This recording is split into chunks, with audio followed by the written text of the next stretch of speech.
All right, total tyranny is just unfolding. They've done spoofs on the web with Ayatollahs in Iran dubbed over saying the CIA killed Michael Jackson.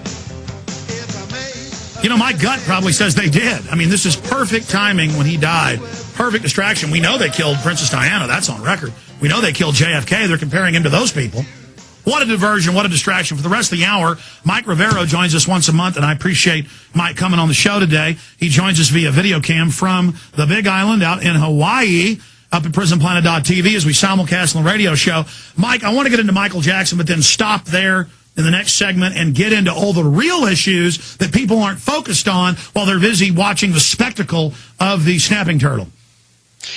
Well, what's rather amazing is not that many people are watching, and I know going around the channels on the TV set, it looks like, you know, the big, huge presentation and a lot of corporate media coverage, but CNN's own online poll is showing that only about 20% of America are tuning in right now. Everybody else is fed up with it. They've got Michael Jackson burnout. They're actually, this is good for us, more and more people are coming to the blogs and the alternative media because they don't want to be inundated and saturated with the Michael Jackson memorial and funeral and everything. They see it as kind of a big joke. I mean, given the way that he lived his life, and now they're honoring him like he's a deity incarnate, as you said. They're trying to make him into this pseudo royalty, but he was an entertainer, and I liked his music, and I got to work with him on a couple of occasions. But he's just an entertainer, a musician, and he died of a drug overdose. There's hardly anything newsworthy in that, and they're trying to turn it into this big, huge media issue, and the public isn't buying it.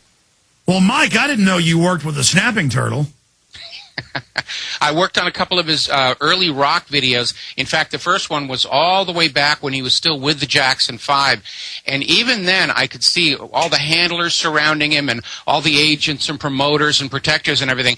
And it was obvious then this was somebody who was never going to have a normal childhood. It's probably the reason for Neverland and all the rest of it, that he was trying to recapture the childhood he was never allowed to have growing up. But it was pretty obvious that he was in for a very rough ride, even all the way back then. Trying to recapture the childhood, operative capture child in the spider web there. I mean, his father is admittedly an abuser. I mean, they admit that on the mainstream news. Have you seen the video of him vampirically driving in the car with a look of pleasure, just mindlessly basking in petty fame? Oh yeah, well, everybody in the family, they're all hanging on here. They're all trying to capitalize and exploit this for their own promotion. And yeah, it's amazing. There are so many people trying to make money and trying to improve their own reputations off of this. But as I said before, CNN's own online poll is showing only about 20% of the people are tuning in. My guess is, since a lot of people who are not watching are not even bothering to log into the CNN poll, that the numbers may actually be a lot worse. I'm going to be taking a look at the actual industry numbers after this is all over and look back on it, but I don't think this is capturing the major piece of the audience that they were hoping.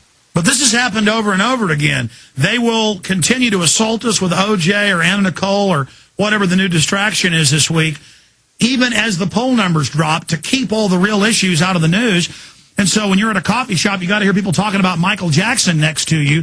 This is the establishment trying to set the agenda. They don't want to talk about auditing the Federal Reserve. They don't want to talk about wars in Pakistan and stage revolution in Iran. They don't want to talk about CIA coups in Honduras. They don't want to talk about 20% and growing unemployment. They don't want to talk about the dollar in free fall right now. They want us to talk about the king of the snapping turtles.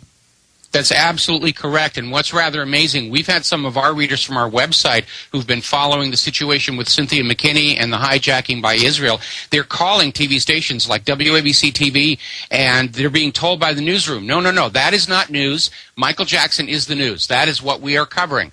And they're literally refusing to acknowledge that there was this situation going on with Israel. So we may never see Cynthia McKinney again, or maybe they'll firing squat her, and that won't even be news. Well, supposedly she's on her way back to the United States, and Fox News finally did run a story saying she'd been released, which was immediately followed up with a whole bunch of posters and shills bad-mouthing Cynthia McKinney. But during the whole situation, I mean, if you contrast this with 2007 and the British sailors who wandered into Iranian waters, and it was headline news, are they okay? Will Iran mistreat them? How dare Iran capture Are they these torturing sailors? them? You know we're against torture Exactly. here. We don't torture unless when we torture. Yeah, and I was joking about firing squad, folks. That's a joke before I get emails about it. I mean, it was a joke. Mike, stay there. Let's talk about the alternative media. More and more punching through the mainstream media. More and more we're setting the agenda, and so they're declaring us all terrorists. Big new developments on that front with Attorney General I Want Your Guns Holder. It's also Butcher of Waco holder. He's got a long history.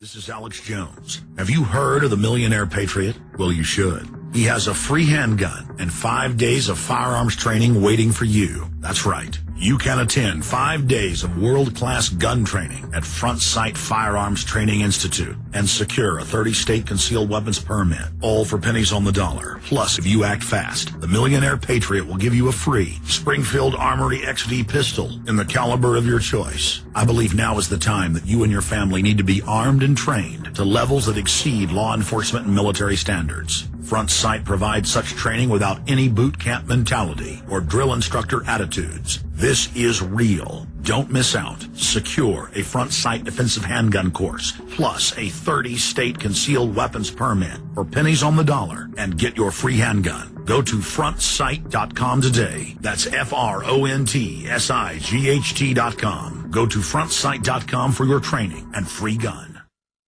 Now, while we're talking about this, they've passed the global carbon tax in the House. It's probably going to pass the Senate. The hate crimes bill is supposedly going to be voted on as early as Thursday. We've got Reverend Ted Pike on tomorrow about that. We have the Federal Reserve has come out and announced they want a second bailout. They were already given unlimited funds in the first one, so really it's not a bailout. It's new powers over the entire economy. We have them trying to pass a federalization of the entire United States under the guise of water, above ground and below ground. There's a bunch of other takeovers happening. Homeland Security is announcing that their number one mission is engaging the American people, and that white Al-Qaeda is now the number one threat. The British government's announcing that. So basically, anybody who criticizes the Federal Reserve and the corrupt bankers, they're saying that is the terrorist. They've got a bill on the verge of passing the House, no fly, no buy, where over 1 million plus people are on this list. They put you on the list whenever they feel like it. But now the Attorney General, they're trying to pass a bill, can ban any gun he wants, ex cathedra, like the Pope makes canon law by uttering it. He just bans whatever guns he wants, it says, including all guns if he wishes. Bill gives Attorney General power to designate gun owners, tax protesters as terrorists. A new bill where he'll, without even letting you know, he puts you on it. He says you can't find out. He puts you on the list. But I guess it was really already like that. They're just trying to get legal power now for the no fly, no buy, no live, no have a job. Homeland Security says if you're on that list, or even if you have bad credit, you're going to be on a no list, no fly, no buy, no travel, no have a job. I mean, this is literally putting the yellow stars on people and saying you can't have a job. I mean, it's now happening, Mike. I mean, I'm even blown away that it's actually all happening. Your comments on that? Well, it does seem like the government is in a panic, and they're trying to just get as many dictatorial powers passed as they possibly can. The situation of putting people on terror watch lists because their credit is bad, that's extremely dangerous right now, because under the current economy, more and more people are seeing their credit ratings decline. We're looking at record delinquencies on home equity loans and home mortgages. We're looking at record defaults on credit cards. We're seeing all of these problems. All of these are going to impact people's credit ratings, and if you've got a bad credit rating and you're being declared a potential terrorist, then obviously all of these other problems are going to be multiplied by the actions of the federal government. As you were saying, there's this amendment to the 2010 military appropriations bill that's going to give the Attorney General the authority to declare tax protesters as potential terrorists and terror suspects. And the problem is the U.S. government got everybody to say, okay, torture is okay if you're torturing the terrorists. Now that they've got that, they got their foot in the door, they're lowering the bar for what constitutes a terrorist so that more and more people can be put in there. And the government's going to say, well, you said it was okay to suspend the Bill of Rights for terrorists, and now you're all terrorists, so here we are. And it does feel like they're pushing as hard and as fast as they can. It feels more like panic than plan to me. Well, that's a really good point. And if people think I'm joking about bad credit, you're put on the terror list, they made it secret 7 months ago in January. Hard to believe we're already into the 7th month of 2009. So 7 months ago, they made it secret, and it had 1,200,000+ on it then. And they were adding 24,000 on average a month. And federal marshals were in the Denver Post saying, we're just ordered, if somebody takes a picture of their kid on the plane, to go ahead and put them in a terror database for the rest of their life. If you have bad credit, people are on it. And they're admitting you can't get off of it. They won't tell you how they put you on it. So that's being litigated. So just like when wiretapping came out, and it came out they were warrantlessly wiretapping the American people in non-terror-related cases even, they just went and retroactively passed a law, just like retroactively passing a torture law. Now they're just trying to retroactively say the Attorney General's God, no judge, no jury. You don't know why you're on the list. You don't know you're on a list till you try to fly. Now they're saying can't go in national parks, can't have a job. Under the Real ID Act, if you're on that list, can't have a job.